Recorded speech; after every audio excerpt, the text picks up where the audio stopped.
જન્મ સમયે તમારું બાળક એકદમ રૂપાળું હતું અને અચાનક 10 થી 15 દિવસ પછી તેના સુંદર ચહેરા પર લાલ દાણા કે ખીલ નીકળી આવ્યા છે. શું આ એલર્જી છે કે બીજું કંઈ? ગભરાશો નહીં, આ એક એલર્જી કે ગરમીના દાણા નથી.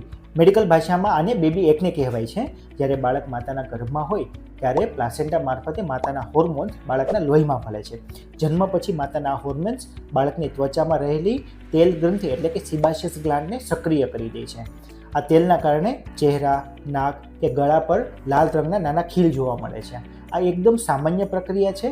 આના માટે કોઈ બાળકને દુખાવો કે ખંજવાળ આવતી નથી. પેરેન્ટ્સ, આમાં તમારે શું નથી કરવું તે વધુ જાણવું જરૂરી છે. આ દાણા પર કોઈ પ્રકારનું તેલ, પાવડર, લોશન કે ઘરમાં રહેલી કોઈ ક્રીમ લગાવવાની ભૂલ ન કરશો. અને હા, તેને દબાવીને ફોડવાનો પણ પ્રયાસ ન કરો, નહીં તો ડાઘ રહી જશે અને ઇન્ફેક્શન થશે.